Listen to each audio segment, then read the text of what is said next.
ननद की शादी। नीता की माँ नहीं थी। उसकी शादी का सारा जिम्मा भाई भाभी के सर था। देखो वर्षा, नीता मेरी इकलौती बहन है। माता पिता ने यह जिम्मेदारी मेरे सर डाली है और मैं चाहता हूँ कि नीता की शादी सबसे अच्छी हो, इतनी अच्छी कि दुनिया देखे कि शादी कैसे होती है। वर्षा यानी नीता की भाभी को नीता एक आंख न भाती। वो उससे हमेशा कंपटीशन करती रहती।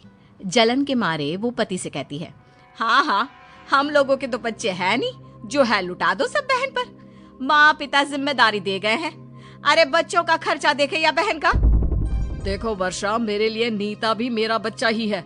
छोटी सी थी तब से मैं ही तो उसे संभाल रहा हूँ। बाकी ऊपर वाला है, उस पर विश्वास रखो, कर्म करो, फल ऊपर वाला दे देगा। नीता का भाई भाभी को ये कहकर वहाँ से निकल जाता है कि भाभी की माँ का फोन आ जाता है।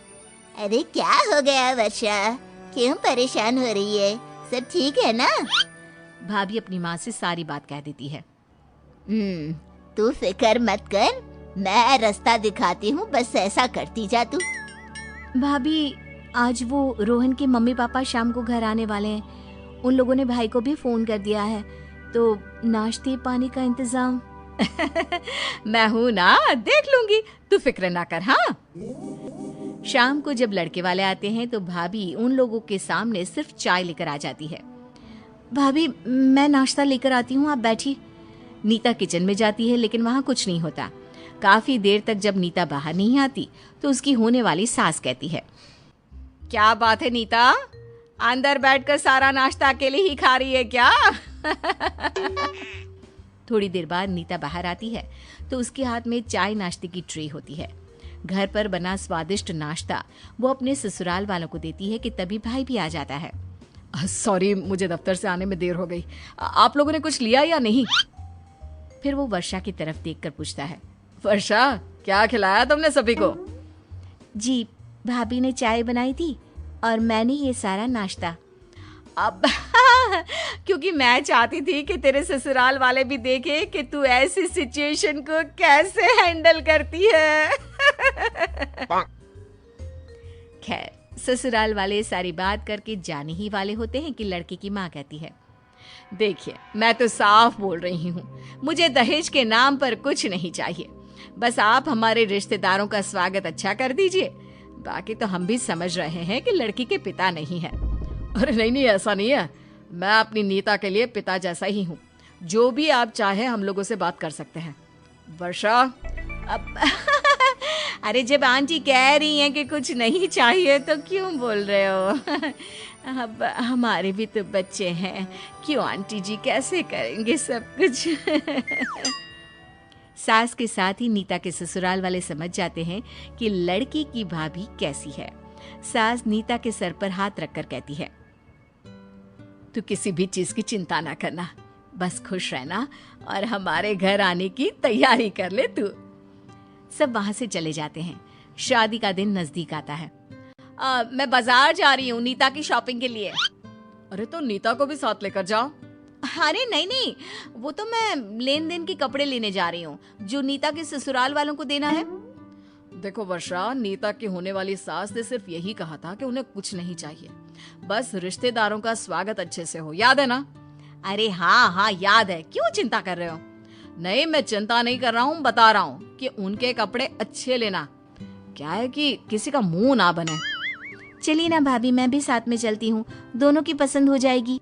लेकिन भाभी नीता को लेकर नहीं जाती और अकेले ही जाकर सारा सामान ले आती है। लेकिन नीता जब उन कपड़ों को देखती है, भाभी ये क्या है? ये तो घरों की नौकरानियां भी नहीं पहनती हैं। अरे कोई एक तो नहीं, 30 साड़ी लेनी थी, कहाँ से आता पैसा? तूने तो बोल दिया। अरे कौन सा ससुर जी पैसा छोड़ कर गए थे? नीता को भाभी की बात पर गुस्सा आ जाता है। वो रोते हुए कमरे में चली जाती है कि तभी पीछे से भाई आ जाता है। अरे क्या बात हो गई नीता, रो क्यों रही है? तभी भाभी बात को पलट देती है। वो क्या है ना, लड़की है, शादी के बाद विदाई हो जाएगी ना, तो सोच सोच कर रो रही है हमारी नीता। हाँ, ये तो है, उसके जाने के बाद तो घर सूना ही हो जाएगा। वैसे तुम सामान लेने गई थी ना, ले आई? जरा दिखाओ तो। अरे रहने दो ना, एक दो सामान हो तो दिखा भी दो, लेकिन इतनी सारी साड़ियाँ खोलना बंद करना। लेकिन मैंने नीता को दिखा दी है। हाँ अच्छा फिर ठीक है, कपड़ों में कोई कंजूसी ना करना वर्षा, इज्जत का सवाल है। सभी मेरे ऊपर ही उंगली उठा देंगे कि मैंने ही बहन की शादी जैसे तैसे कर दी। उधर भाभी अपनी माँ को फोन करती है।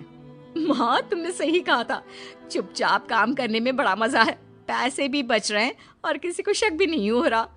आज ना मैंने लोकल शनि बाजार है ना, वहां से सस्ती सी 30 साड़ियाँ ली, देखने में भी ठीक ठाक और दाम भी मस्त। नीता सारी बात देख समझ रही थी, लेकिन क्या करती, अपनी ही शादी में बोलना उसे ठीक नहीं लग रहा था। ये सारा सामान मैं इस अटैची में डालकर ऊपर रख देती हूँ। लोकल मार्केट से अटैची भी सस्ती मिल गई। अरे वर्षा, वो शादी में जो हलवाई आएगा उससे सामान देख लेना क्या क्या लाना है, कैसे काम करेगा, और जो पैसे मांगे दे देना। क्यों नहीं क्यों नहीं। वर्षा की माँ शादी में आई होती है। नीता भाभी के पास किसी काम से जा रही होती है कि उसे भाभी की आवाज आती है। देख माँ मैं क्या करती हूँ, उसके सास ससुर को खाना अच्छा चाहिए था ना। अरे अच्छा खाने के लिए अच्छे पैसे भी तो खर्च करने होते हैं, ये भी तो पता चलना चाहिए उन्हें। मैं ना सिर्फ पूरी सब्जी खिलाकर भेज दूंगी। हाय रे, भाभी तो भाई की नाक कटाने वाली है। मुझे ये बात अपने सास ससुर को अभी बतानी चाहिए, नहीं तो उन लोगों की मेहमानों के सामने बेइज्जती हो जाएगी। नीता पहले अपने भाई और फिर सभी को भाभी की ये बात बता देती है, लेकिन शाम को जब बारात आती है तो अरे ये बारात कहाँ जा रही है, और फिर ये मेहमान उन लोगों को ये बाजू वाले हॉल में क्यों लेके जा रहे हैं? क्या पता, पर अच्छा है ना। मैंने सुना है बाजू वाले पंडाल का सारा इंतजाम शानदार है। हर स्टेट का खाना मेहमानों के लिए रखा है, तोहफे से लेकर डेकोरेशन सब बढ़िया ही बढ़िया। अरे पागल है माँ, ऐसे तो उन लोगों की बेइज्जती भी ना होगी। रुक मैं देख कर आती हूँ। वर्षा बगल वाले पंडाल में जाती है, जहाँ वो देखती है कि उसका पति मेहमानों का स्वागत कर रहा है। अरे ये क्या है, आप यहाँ क्यों खड़े हैं? ये तो किसी बड़े आदमी की शादी लग रही है। हाँ, ये मेरी बहन की शादी है। वो तो भला हो कि वक्त पर तुम्हारी चाल का पता चल गया, नहीं तो। तभी नीता की सास भी आ जाती है। जिनके माता पिता नहीं होते ना, उनकी भाभी की जिम्मेदारी होती है कि वो उसे ननद नहीं बेटी समझे। लेकिन वैसे जिसके साथ भगवान है उसके साथ बुरा तो कुछ हो ही नहीं सकता। अब शादी में आप आई हैं तो खाना खाकर जाना।